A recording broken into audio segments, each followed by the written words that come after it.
une partie migrera en Inde dans un climat plus doux. Ceux qui sont restés sur place ont préservé le secret de leur savoir, mais leur pacifisme leur a été fatal. Ils n'avaient pas développé d'armée puissante. Tous ceux qui visitaient l'Égypte repartaient éblouis par le pays des Lumières. Au fil des siècles, le savoir d'Imhotep et des Égyptiens s'échappera et se propagera à travers le monde entier. Leur savoir ne sera pas perdu. Il sera partagé, parfois pris de force par les Perses, les Grecs, les Philistins, les Romains, le monde entier.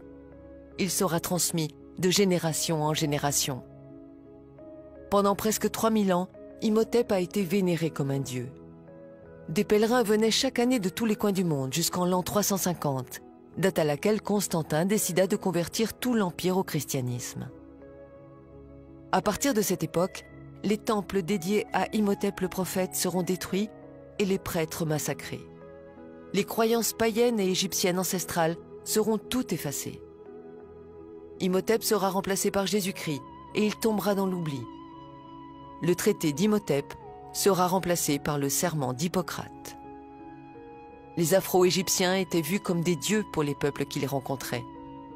Nous réalisons maintenant qui sont ces extraterrestres et ces dieux. C'étaient les premiers scientifiques de l'humanité, les pères de la chimie, de la physique, des mathématiques et de la géométrie. Les Égyptiens ont fondé la civilisation moderne. Le Nil était doublement sacré. Il offrait de la nourriture, mais pas seulement. Le Nil leur a donné ce qu'il y a de plus précieux au monde, le temps. Du temps, 4 mois par an pour réfléchir et observer. Du temps pour faire de la science. Qu'est-ce que la science?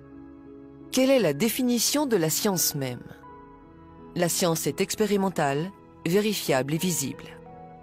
Des milliers de livres écrits, proposant chacun une hypothèse pour écarter les Égyptiens et mettre à la place une civilisation extraterrestre, Atlante, astronautes disparus ou des esclaves, c'est de la fiction, de la fantaisie et non pas de la science.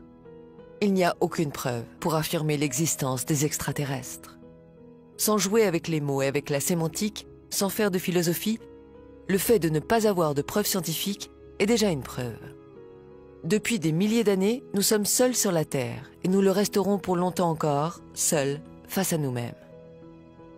Ces théoriciens de l'ignorance et de l'obscurantisme appartiennent désormais aux poubelles de l'histoire. Les poubelles de l'histoire sont là, pour entreposer ces livres et ces théories.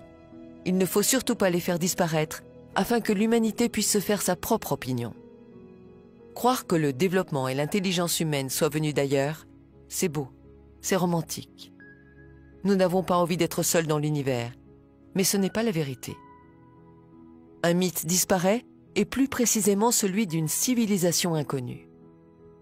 La vérité, c'est que cette civilisation, mystérieuse et grandement développée, est l'Égypte. S'il y a une vérité obscurcie, c'est que cette Égypte est nègre.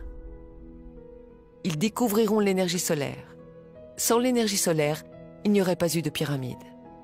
Les Afro-Égyptiens ont découvert que la Terre était ronde. Et ils ont été les premiers à l'avoir parcourue et explorée de long en large. À chaque fois qu'une civilisation a été mise en contact avec l'Égypte, des temples ont surgi et elle a été propulsée en avant. Un mythe est né, celui de la pierre taillée. L'humanité s'est construite avec du béton et non pas avec de la pierre taillée. L'histoire antique de l'Égypte, de l'Afrique, de l'Asie et de l'Amérique est à réécrire entièrement. Avant les sculptures de Michel-Ange, il y avait la perfection égyptienne. Vous avez dit le sourire mystérieux de la Joconde? Regardez plutôt le sourire énigmatique de Ramsès II. Vous cherchez les Atlantes? Les voici. Ils sont en Égypte. Avec les tandems chimie et physique, maths et géométrie, l'Égypte nègre a permis de bâtir des temples, des rues, des maisons, des stades, bref, de quoi construire l'humanité. Ils ont posé les piliers de la science, le premier alphabet et son art, la philosophie, la médecine, les religions. Ils sont à l'origine des cultures du monde. Ils ont créé les cultures du monde. C'est cela le plus grand mystère de l'humanité. Là où ils mettaient les pieds pour se reposer, ils bâtissaient un temple et plus tard une ville était née. Posons la bonne question. Devait-on en finir avec le mystère des pyramides entretenues par certains égyptologues? L'Égypte a une tâche importante, celle de préserver le berceau de l'humanité. Il est du devoir de tous les pays de l'aider, car si vous n'avez pas de passé, vous n'aurez pas de futur. Imhotep a été le plus grand scientifique de l'humanité. Et les nègres d'Afrique ont donné leur savoir, la chimie, l'architecture, la géométrie, les mathématiques à tous les autres peuples. Et en retour, qu'a-t-elle reçu en récompense? Des siècles d'esclavage, de souffrance, la misère, les massacres, et ça n'en finit pas. Le pillage et l'insulte envers l'Afrique continuent. Et si enfin on mettait tout en commun? Il est temps que l'humanité grandisse.